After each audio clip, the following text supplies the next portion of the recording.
Samantala, sa mga gustong ma-achieve ang Cutis porcelana, ingat po ha sa mga iniinom at itinuturok sa katawan.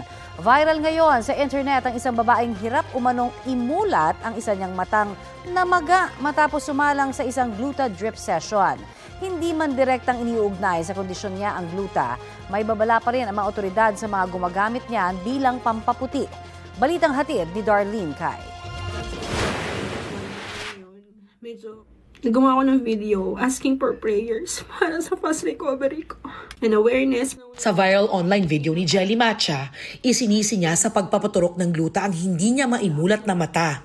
Nagkaroon ako ng infection sa aking gluta drip session. Hindi marunong yung nurse na nagturok sa akin.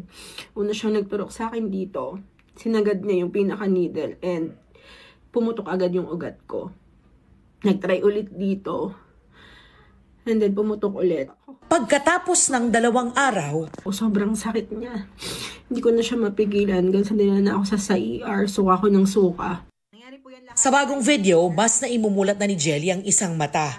Ayon umano sa kanyang ophthalmologist, nagka-impeksyon siya at naapektuhan ng nerve sa kanyang mata. Yung vision ko po ngayon, yung concern kasi po nga, tatlo yung, medyo na-open ko na siya, pero nakikita niyo po yan sa eyeball, nakakakita ng konti pero 3 po yung paningin ko. Sabi ng nakausap kong board-certified ophthalmologist na si Dr. Ito Suitanco, generally, IV drugs, gluta for example, generally do not cause infections except kung contaminated either yung drug or yung needle na ginamit. Yung needle, yung paraphernalia na ginamit para maipasok yung drug.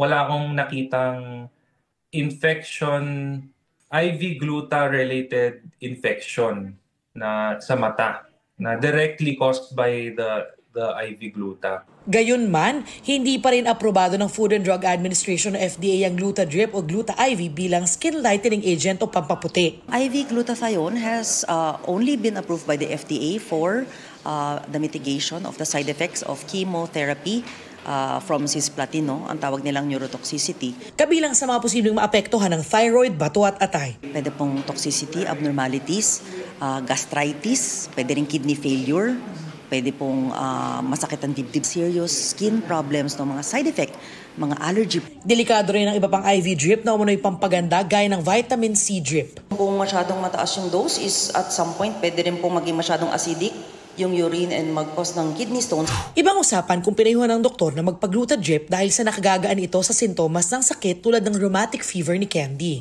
Nung hindi pa po ako na-diagnose na merong autoimmune disease, nagpa-drip na po ako kasi yung kamay ko po, itong both hands ko po is parang ang sakit po, hindi ko po mabend. Namamaga po siya lagi. Simula po nung nag-IV drips na po ako, hindi na po siya sumasakit. Ito po ay natuturing lamang na gamot pang cancer.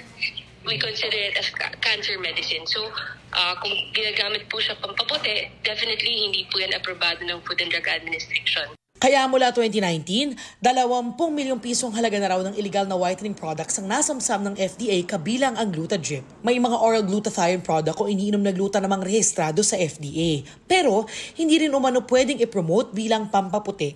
Dati na ring tintulan ng Department of Health ang paggamit sa glutathione bilang pampaputi.